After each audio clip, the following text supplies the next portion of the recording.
Good morning. Class 9th में मैं कल रसखान के सवैये पढ़ा रहा था। उसका मैंने पहले सवैये का आपको शब्दार्थ लिखवाया था, तो उसी में हम लोग आगे चलते हैं। आज मैं दूसरे सवैये का पहले लिखवाता हूँ आपको, फिर देखते हैं समय बचता है तो और भी करेंगे।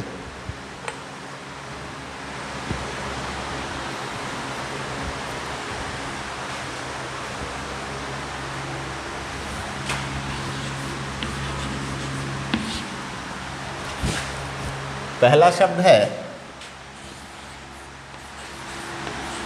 लकुटी। इसका अर्थ होता है लाठी, लकड़ी।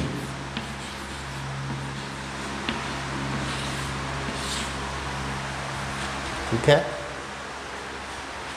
दूसरा है कमरिया।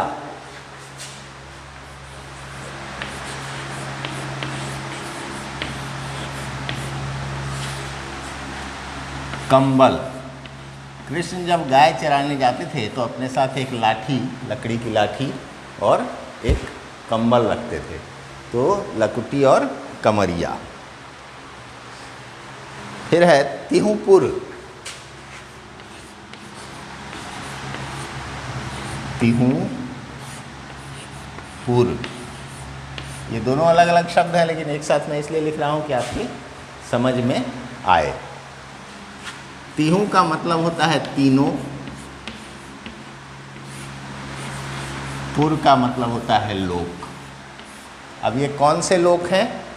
तो माना जाता है कि इस ब्रह्मांड में, इस यूनिवर्स में 3 लोक माना गया है हिंदू मैथोलॉजी में, जिसमें एक हो गया स्वर्ग लोक, मैं यहाँ लिख देता हूँ स्वर्ग। दूसरा हो गया पाताल,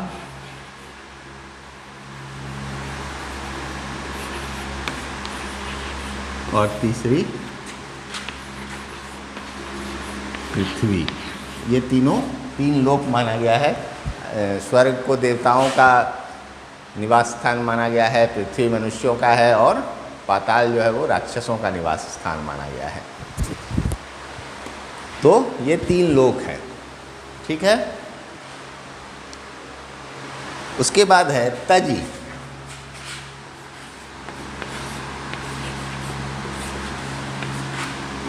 त्याग या छोड़।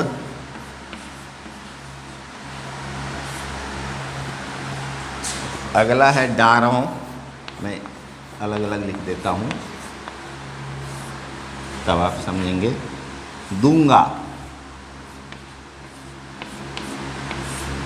छोड़ दूंगा या त्याग दूंगा। ठीक है, या त्याग दूंगा या दूं, छोड़ दूं। ठीक है। तो ये हो गया लकुटी, कमरिया, तिहुपुर, तजीडारों। या लकुटी या कामरिया पर राज तिहुपुर कामरिया है, कामरिया। राज तिहुपुर को तजीडारों, मतलब तीनों लोक के स्वामित्व को, राज को मैं त्याग सकता हूँ, कुर्बान कर सकता हूँ, छोड़ सकता हूँ। इसके बाद है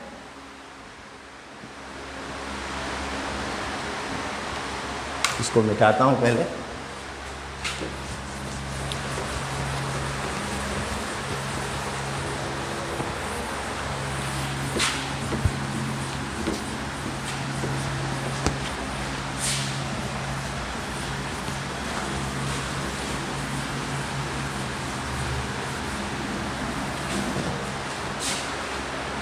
इसके बाद है आठहु सिद्धि। आठहु सिद्धि।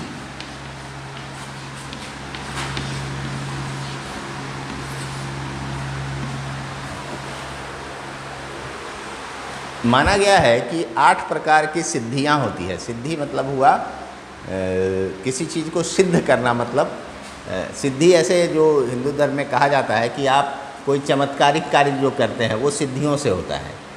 जैसे आप गायब हो, आप कहानियों में देखते हैं या जो धार्मिक कथाएं हैं उनमें आप पढ़ते हैं, सुनते हैं कि वो गायब हो गए, अंतर ध्यान हो गए या बहुत बड़े हो गए, हनुमान जी ने अपना आकार बढ़ा लिया, छोटे हो गए, मच्छर के समान बन के लंका में घुस गए। तो ये सब सिद्धियां हैं, उनके नाम हैं अलग अलग, जो 8 प्रकार की होती हैं, सबकी अलग अलग खूबियां हैं। ठीक है, तो इसका अर्थ हुआ 8 सिद्धियां।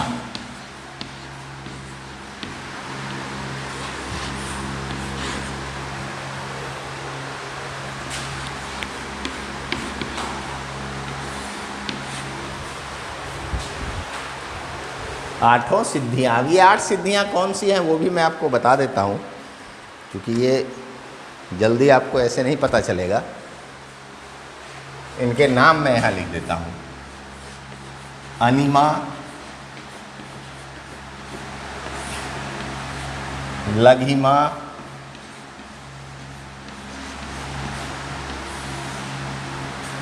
अलग अलग इनकी खूबियाँ होती है। जैसे लघिमा में बहुत छोटा बनने की शक्ति आ जाती है। महिमा,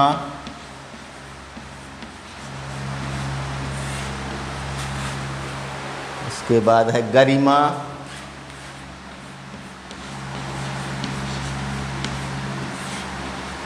ये सिद्धियों के नाम हैं।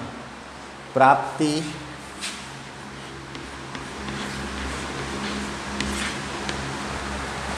प्राप्ति, प्राकाम्य, प्राकाम्य, प्राकाम्य, प्राकाम्य, उसके बाद है ईशित्व और वसित्व। ईशित्व और वसित्व। वसित्व होता है किसी को वश में कर लेने की शक्ति। तो ये 8 प्रकार की सिद्धियां होती है, जो जैसे आप सुनते होंगे ये बड़े सिद्ध पुरुष हैं, इन्होंने मंत्र सिद्ध कर लिया है।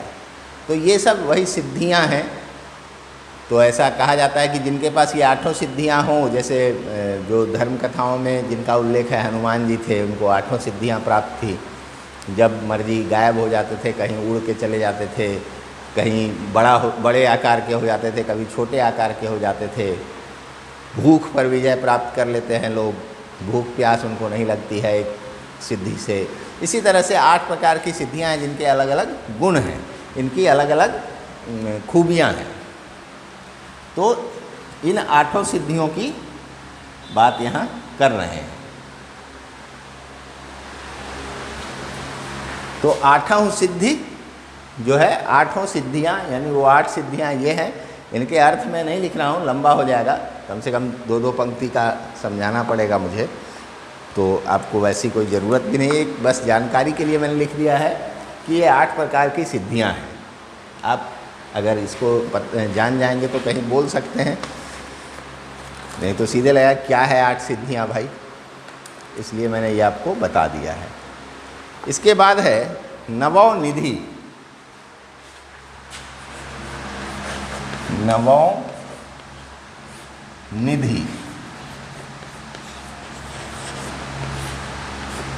इसका अर्थ हुआ 9, या सीधे मैं 9 लिखता हूं तो आसानी से समझेंगे आप। 9 निधियां।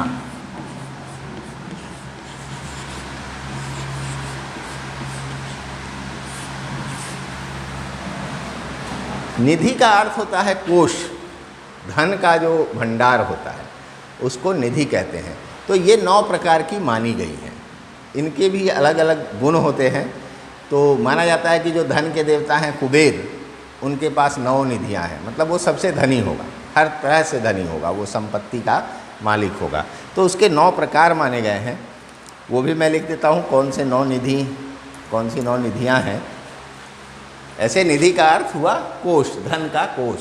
तो 9 प्रकार की जो कोष हैं, यहाँ रसखान करें कि 8 तरह की सिद्धियाँ और 9 तरह की जो निधियाँ हैं वो सब अगर मुझे मिले तो मैं छोड़ दूँगा। किस पर छोड़ दूँगा? नंद के गाय चराने के बदले छोड़ सकता हूँ। मेरे लिए नंद का गाय चराना उससे ज़्यादा आनंददायी होगा। तो ये कौन कौन सी हैं 9 निधियाँ? देखते हैं एक बार। पद्म, महापद्म, शंख, इनके नाम हैं। पद्म, महापद्म,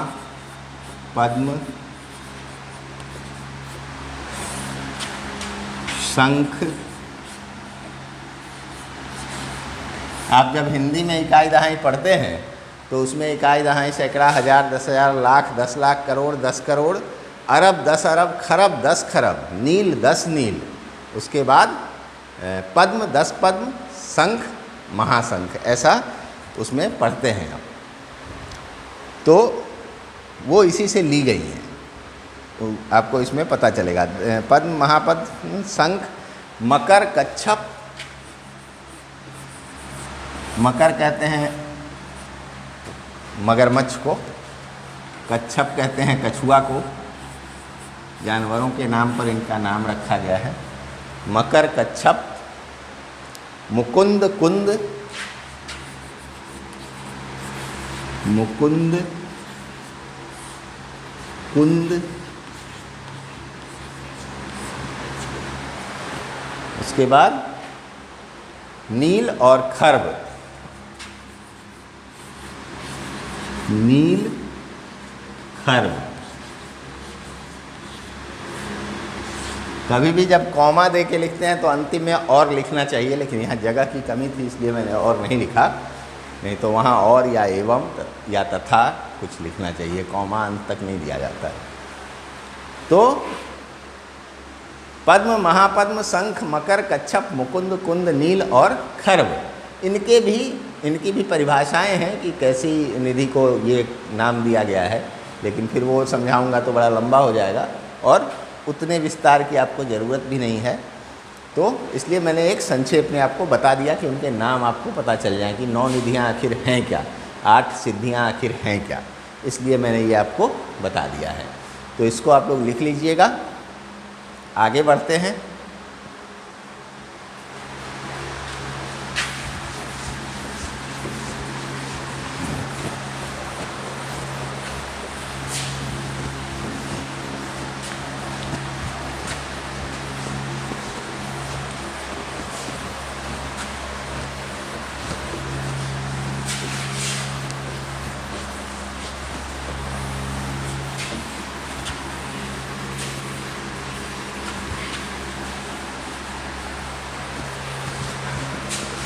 यहाँ रसखान के कहने का अर्थ यही है कि जिसके मतलब 8 सिद्धि और 9 निधि जिसके पास हों, उसके समान तो दूसरा कोई विश्व में हो ही नहीं सकता है, ब्रह्मांड में नहीं हो सकता है, वो अकेला रहेगा वैसा। तो उसके पास हर तरह की सिद्धि होगी, हर तरह की का धन होगा, हर तरह की सुख सुविधाएँ होंगी। तो लेकिन ये उसको नंद की गाय चराने के सामने कुर्बान कर रहे हैं। मतलब मेरे लिए नंद की गाय चराना उससे बड़े आनंद की बात है। कहने का अर्थ है कि वो कृष्ण से अपनी निकटता को अधिक से अधिक दिखाना चाहते हैं, इसके लिए वो ऐसी तुलनाएं दे रहे हैं, ऐसी उपमाएं दे रहे हैं कि मैं क्या क्या छोड़ सकता हूं इनके लिए।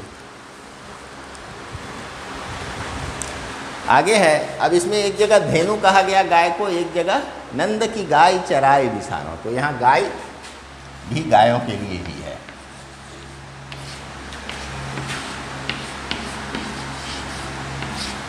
गाय, ठीक है।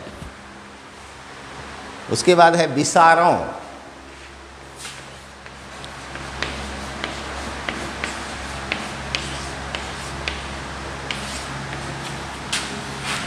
भूल जाऊं।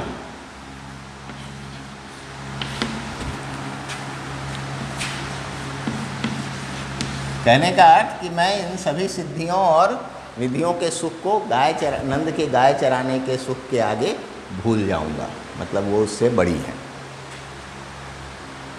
ठीक है। कबों,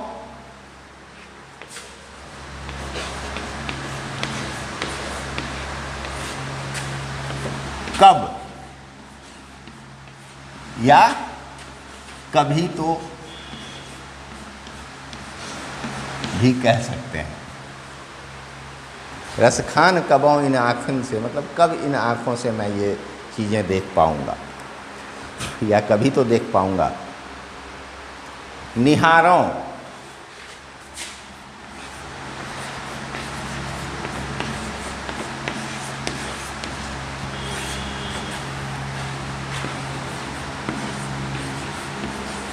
देखूंगा या देखूं,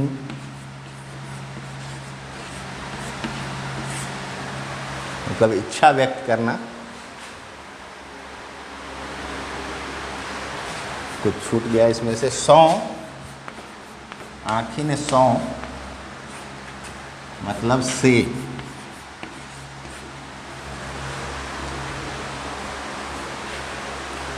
उसके बाद है वन। वन का अर्थ है यहाँ वन या जंगल।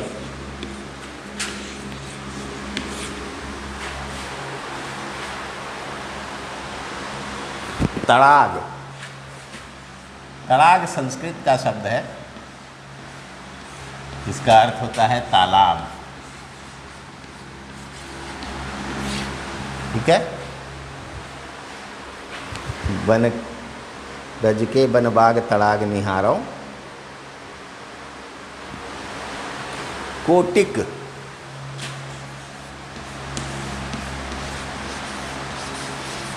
कोटि कहते हैं करोड़ को, कोटिक मतलब करोड़ों।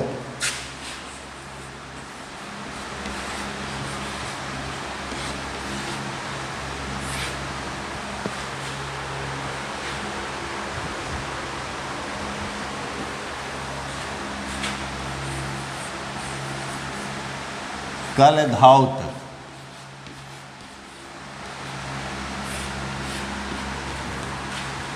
सोने के या सुनहले। सुनहले मतलब सोने के रंग के। धाम, धाम कहते हैं घर को, महल। ठीक है। कहते हैं कि कोटि के ही कलगौत के धाम करील के कुंजन ऊपर वारो। मतलब करोड़ों सोने के घर मैं इस पर न्यौछावर कर सकता हूँ। किस पर? इसको पहले मिटा देता हूँ मैं।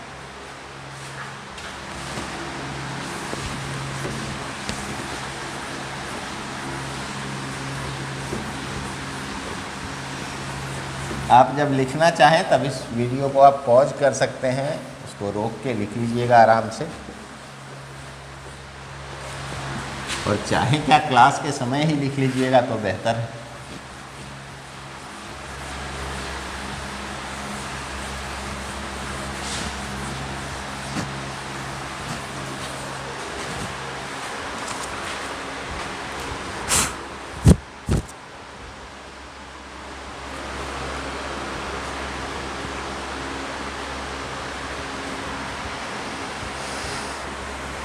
कुंजन,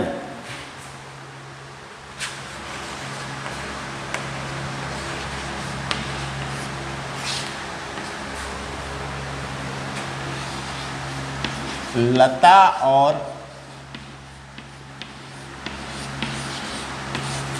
झाड़ियों से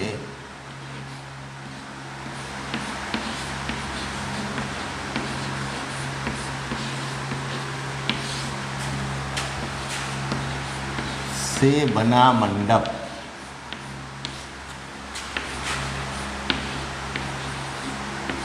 मंडप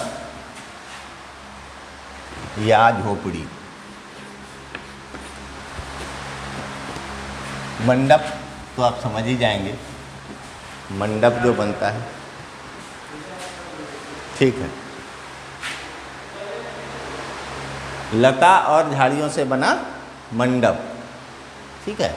मतलब जो ऐसे झोपड़ी नुमा आकृति बन जाती है झाड़ियों के कारण और उस पर लताएं फैल जाती हैं, तो वो देखने में लगता है जैसे कोई प्राकृतिक झोपड़ी बनी हुई है।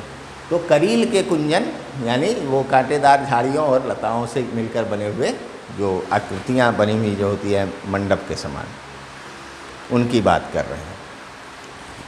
वारों,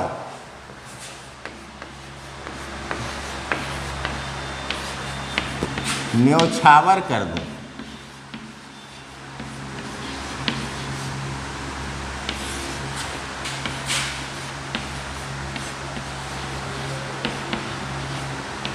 कुर्बान कर दूं, इसको कहते हैं।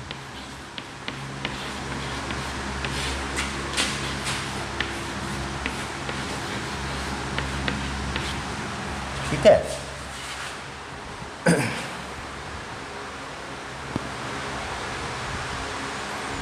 तो ये दूसरा जो सवैया है उससे हमने इतने शब्द चुने और उसका अर्थ हमने जाना। आप इसको नोट कर लीजिएगा, याद कर लीजिएगा, इससे आपको ब्रजभाषा को समझने में आसानी होगी।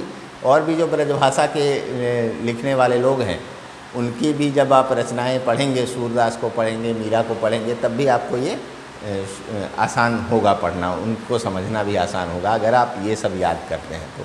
ठीक है, तो आप लोग इसको ज़रूर याद कर लीजिएगा। आज यही रखते हैं, कल हम लोग तीसरे सवैये से फिर करेंगे। समय हम लोगों के पास है ही, तो अच्छे से ही करते हैं इसको, कोई जल्दीबाजी तो है नहीं। ठीक है, आज इतना ही रखते हैं। धन्यवाद।